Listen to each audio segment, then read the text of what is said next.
ಬಾಂಗ್ಲಾದೇಶದಲ್ಲಿ ಹಿಂದೂಗಳ ಮೇಲೆ ದೌರ್ಜನ್ಯ ನಡೀತಾ ಇದೆ ಎಂದು ಆರೋಪಿಸಿ ಹಿಂದೂ ಹಿತರಕ್ಷಣಾ ಸಮಿತಿ ವತಿಯಿಂದ ಪಟ್ಟಣದಲ್ಲಿ ಸೋಮವಾರ ಪ್ರತಿಭಟನೆ ನಡೆಸಲಾಯಿತು.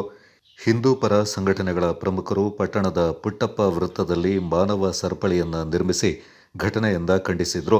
ಸಮಿತಿಯ ಪ್ರಮುಖರಾದ ಭೋಜೇಗೌಡ ಮಾತನಾಡಿ, ಬಾಂಗ್ಲಾ ಪಾಕಿಸ್ತಾನದಲ್ಲಿ ಹಿಂದೂಗಳ ಹತ್ಯಾಕಾಂಡ ನಡೀತಾ ಇದೆ ಎಂದು ಆರೋಪಿಸಿದರು.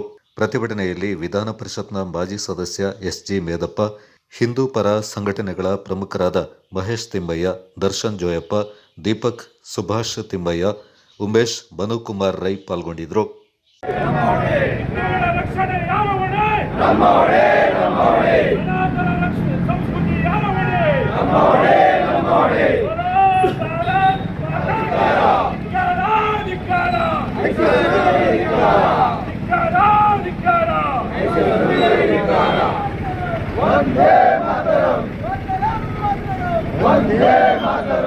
ಇತ್ತೀಚಿನ ದಿನದಲ್ಲಿ ರಾಜಕೀಯ ಅರಾಜಕತೆಯಿಂದ ಕೂಡಿ ಇವತ್ತು ಏನು ಬಾಂಗ್ಲಾದಲ್ಲಿ ದಾಳಿಕೋರರು ದಾಳಿಯನ್ನು ಮಾಡ್ತಾ ಇದ್ದಾರೆ.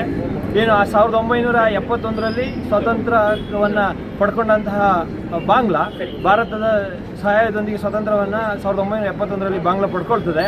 ಅದರ ಮೇಲೆ ನಿರಂತರವಾಗಿ ಅಲ್ಲಿ ಪ್ರಜಾಪ್ರಭುತ್ವ ಸರ್ಕಾರವು ಅಸ್ತಿತ್ವಕ್ಕೆ ಬಂದು ಈ ಆಡಳಿತವನ್ನು ನಡೆಸುತ್ತಿರ್ತದೆ. ಆದರೆ ಇತ್ತೀಚಿನ ದಿನಗಳಲ್ಲಿ ಪ್ರಜಾಪ್ರಭುತ್ವವು ಅರಾಜಕತೆಗೆ ಗೊಂಡು ಇವತ್ತು ಅಲ್ಲಿ ಏನು ಪ್ರಧಾನಮಂತ್ರಿಗಳಿದ್ರು ಅವರನ್ನು ದೇಶವನ್ನು ಬಿಟ್ಟು ಓಡಿಸುವಂಥ ಕೆಲಸ ಆಗಿದೆ. ಆದರೆ ನಾವು ಒಂದು ಗಮನಿಸಬೇಕಾಗಿರೋದು, ಇವತ್ತು ನಮ್ಮ ಹೋರಾಟ ಇರುವಂಥದ್ದು 1971ರಲ್ಲಿ ಸ್ವಾತಂತ್ರ್ಯ ಸಿಗ್ತದೆ, 1974ರಲ್ಲಿ ಒಂದು ಜಾತಿ ಗಣತಿ ಆಗ್ತದೆ ಬಾಂಗ್ಲಾದಲ್ಲಿ. ಅವತ್ತು 13.50 ಹಿಂದೂಗಳ ಜನಸಂಖ್ಯೆ ಬಾಂಗ್ಲಾದಲ್ಲಿ ಇರ್ತದೆ. ಆದರೆ ಇತ್ತೀಚಿನ ದಿನಗಳಲ್ಲಿ ಏನು 2021ರಲ್ಲಿ ಜಾತಿ ಗಣತಿ ಆಯ್ತದೆ, ಅವತ್ತು ಕೇವಲ 8%ಗೆ ಹಿಂದೂಗಳ ಜನಸಂಖ್ಯೆ ಇಳಿದಿದೆ.